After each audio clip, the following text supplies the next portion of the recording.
ಏನ್ ಬೆಳಗ್ಗೆ ಜ್ಞಾನೇಶ್ವರ ಮಹಾರಾಜರ ಗತೆ ಪಟಕ ಹೊಡೋದು.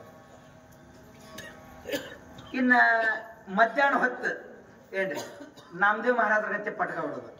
ರೌಂಡ್ ಒಂದ್ ಸ್ವಲ್ಪ ಮೇಲೆ ಇಷ್ಟು ಬಿಟ್ಟು ನಾಮದೇವ್ ಮಹಾರಾಜರ ಗತೆ.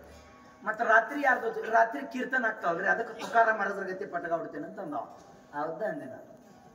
3 ಬೇರೆ ನಮೂನೆ ಪಟಕ. ಮತ್ತೆ ಇವ್ರಿಗೆ ಸಂತರ ಅನ್ಬೇಕ ನಾವು.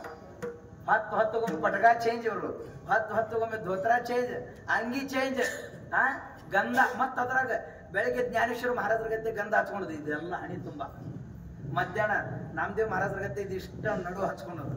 ಏನ್ ರಾತ್ರಿ ತುಕಾರ ಮಹಾರಾಜರ ಗತೆ ಹಿಂಗ ನಾ ಹಚ್ಕೊಂಡ್ರಿ, ಹಿಂಗ ಎರಡು ಊರ್ಧ್ವ ಪುಂಡ ಬಾಳ ಕಂಠಿ ಶೋಭೆ ಮಾಳ ಹಿಂಗ ಹಚ್ಕೊಂಡದು. ಗಂಧಾನು ಚೇಂಜ್, ಪಟಕಾನು ಚೇಂಜ್. ಮತ್ತೆ ಜಗತ್ತಿನೊಳಗೆ ಇದು ಗೊಂದಲಕ್ಕೆ ಬೀಳುವಂತ ವಿಷಯನ ಅಂತ. ಆ ಸಾಧಕ ಕೇಳ್ದ, ಮಹಾರಾಜ್ ಆಯ್ತು ನೀವು ಹೇಳ್ದಂಗ ನಾನು ಸಂತರ ಚರಣ ಸೇವೆ ಮಾಡ್ತೇನೆ, ಸಂತರ ಸವಾಸದೊಳಗೆ ಹೋಗ್ತೇನೆ, ಸಂತ ಸಂಘದೊಳಗೆ ಹೋಗ್ತೇನೆ. ಆದ್ರೆ ನನಗೆ ಸಂತರ ಹುಡುಕೋದು ಬಹಳ ಕಠಿಣ ಆಗ್ಯದ ಅಂತ ನಾನು ದಯವಿಟ್ಟು ಹೇಳ್ತೇನೆ. ನನಗೂ ಇದು ಆಗಂಗಿಲ್ರಿ, ಮತ್ತಾವ್ರು ನೋಡ್ರಿ ಅಂತ. ಆ ವ್ಯಕ್ತಿಗೆ ಅದನ್ನು ಬೇಡ ಅಂತ ಹೇಳಿ ಜಗದ್ಗುರು ತುಕೋಬರ ಇನ್ನೊಂದು ಮಾರ್ಗ ಹೇಳ.